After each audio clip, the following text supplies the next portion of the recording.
Okay, I haven't filmed one of my projects for quite a long time, so I thought it was time. Today's Monday, the 13th of March 2023, and it's a public holiday here in South Australia. I think it's Adelaide Cup Day, and the news of the day is one of King Charles's horses is running in the race, and nobody cares really because everybody's at home having a day off without even knowing it.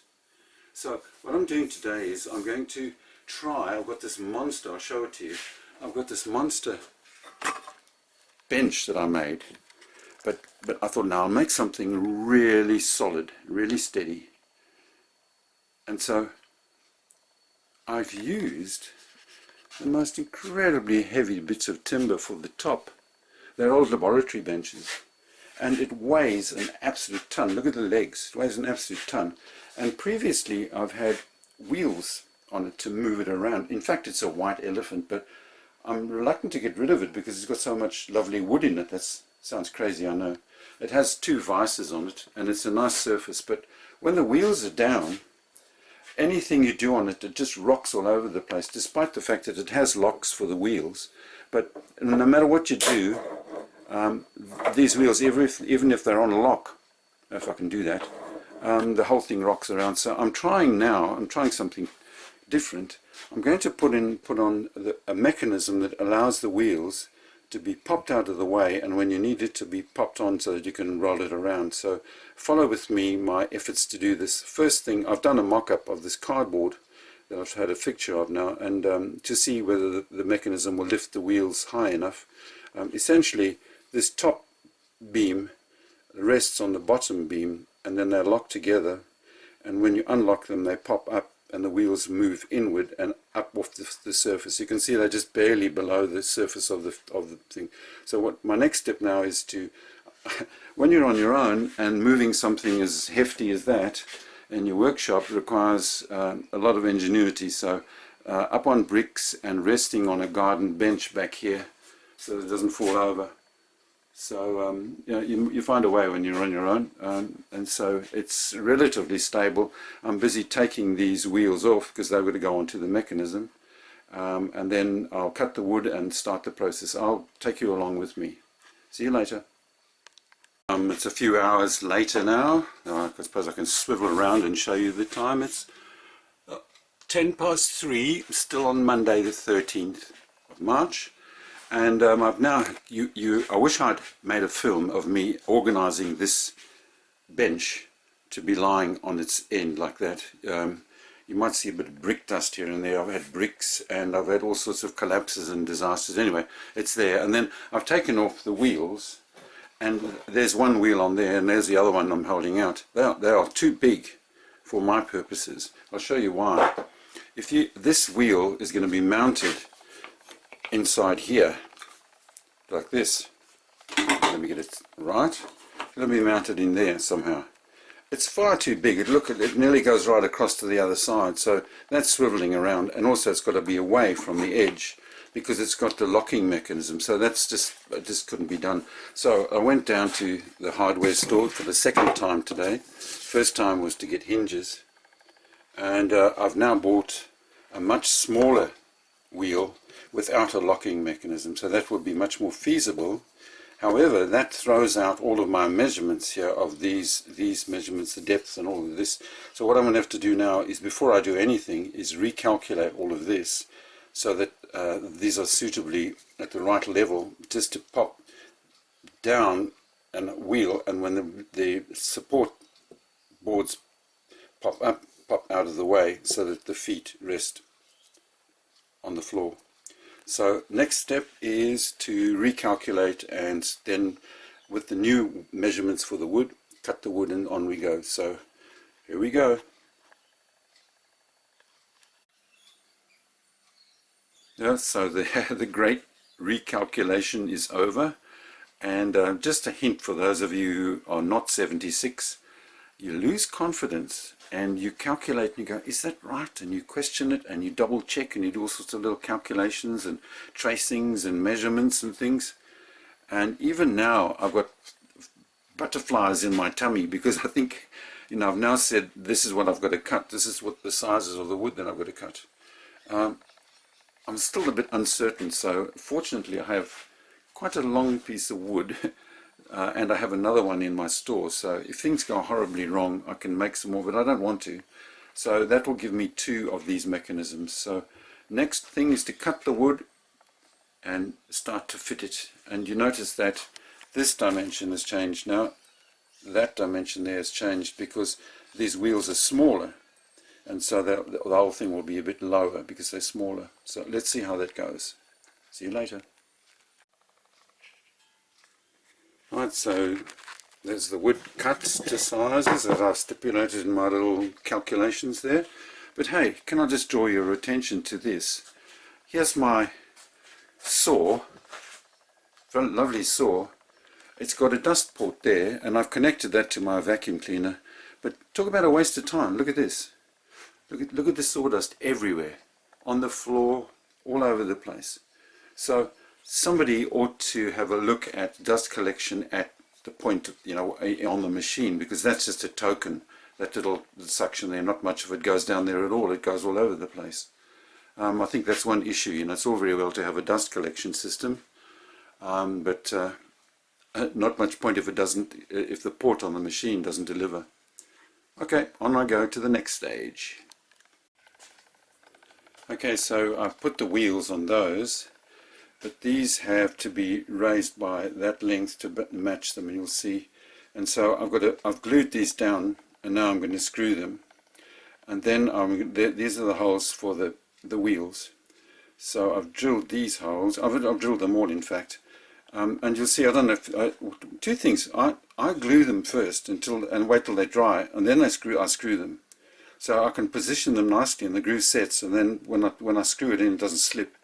And I also, I don't know whose tip this was, somebody way back. If you have an old candle, you can see what's happened to this candle. In fact, I've got a new one waiting to be used. But if you rub candle wax on your screws, they just slide in beautifully. It saves you a lot of PT with screwing them in. So those are 2 little tips. I don't know, you probably do that anyway. So I'm about to screw these down, although they've already been glued. So there's 1, 2, 3 of those, and then these 4 holes are for to put the wheels on, and then I'll have the wheels on this side as well. So up to there. I'm just about to finish screwing these blocks on. I've done that one. You see this one near the edge here? Gosh, it's taken me years to wake up to the fact that if you've got a countersink there and you drive this in too far, it's going to split all the way down there, because it's split. The countersink tries to burrow down into the wood. So I think this is probably the first time I've woken up to that. I'm going, well, even those, be careful when you're near the edge of pushing your countersink down. You want to get them below the level, so make sure that the holes are big enough and get them below the level, but don't try and drive them in. In the olden days, I was very enthusiastic about screwing and drilling and everything, and I finally learnt my lesson. This one's particularly close to the edge of the wood to accommodate the wheel plate that goes in there. So, yeah, tip for the uninitiated. Maybe it's a factor of aging and wisdom. So, just to give you an idea of how this thing works, I still have to figure out how to lock these 2 together, but that wouldn't be difficult, a hook or something just to hold those 2 together. And you can see I've put the steel ruler down below to show that the wheels actually protrude below the legs of the bench. And so when it's in this position with these things parallel, the wheels are below that level and it rolls on the wheels. Then if you unlock them, whatever the mechanism is there, that then releases the wheels to pop up out of the way, and well, that's gone too far, but you know what I mean. And then the wheels are out of the way of the feet, like on this side, and then the feet rest on the ground. And then when you want to re-engage, you just do the same again. So you know, this is going to go. This will go into in between there. You see. With that idea of with hinges on either side to allow them to pop up, and so when they're disengaged, they'll be out of the way of the feet, and the feet will rest on the ground, and when they're engaged, those two bits of wood will be parallel, and you'll be able to wheel it around. So that's the theory. So I finished gluing and screwing, and now I have to actually measure how far up the bits of wood have to be. And that's, as I said to you before, you lose confidence as you get older. I'm just going, oh gee, I'm nervous about making the right measurement. So, and then putting the hinges on and almost ready to go. So see how we go. I'm still putting the hinges on. I sort of feel embarrassed to offer tips, but these are just insights of my own.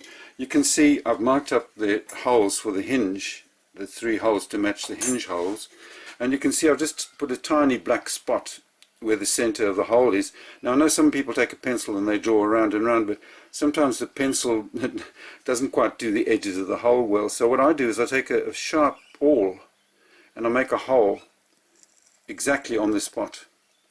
And in fact, I widen it with a rather blunt awl, which I've made out of a screw.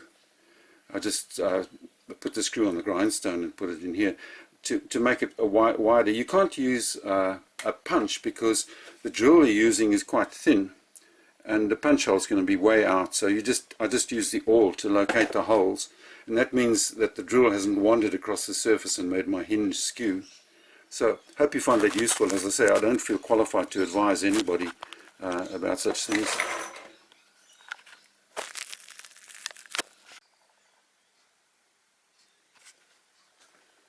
Well, here we are. It's still Monday the 13th. It's now 6:30, and the one side is done. I've got a rather crude solution. It's an old bolt from a gate. So first of all, these are firm now, and the wheels protrude out so that they can engage the floor. The feet are off the floor on both sides, you see, so you can wheel it around, and then when you find the spot, you pull out the bolt. The wheels pop out of the way, and the feet settle down on the floor. Pretty straightforward, really. And then you want to move it, push them down, slide the bolt in. Well, this has got a lock on it, which is weird, but anyway, slide the bolt in, put the lock down if you like, and away you go. You wheel it where you like. So that's that side, and now I'll do that side, and all done. So tomorrow, the other side now, with all the drilling and the bits and pieces. See you then.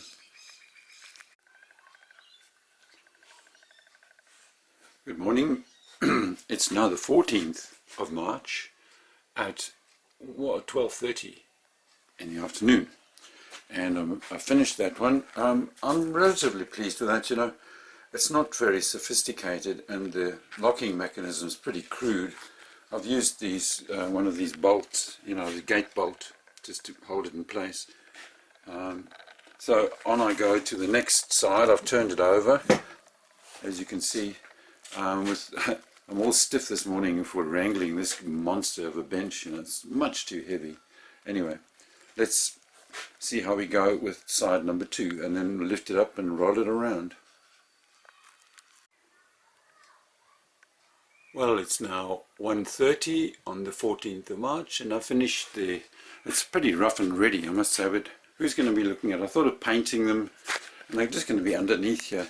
And this bolt here is it's a bit of a Heath Robinson arrangement, but it'll work okay when when you're down on the feet. And then how often are you going to want to move this? I hardly ever want to move this around.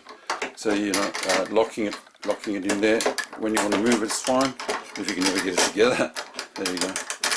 Slide it in like that. So that gives it the wheels are done. So that one's done, it's open, and this one's done. So now I'm going to flip it up, and the last thing I'll do for you is roll it around and show you how it works.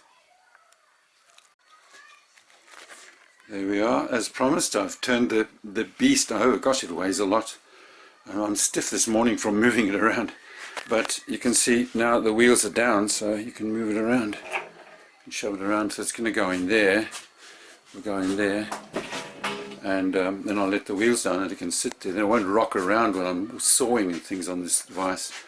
So it's rough and ready, but I'm really pleased with it. I mean, if The next one I'll do slightly different. I might paint them and make them fancier and find a different locking mechanism. We've got a 3D printer, so we could easily print something that locks. But those gate bolts work fine. All for now. Bye.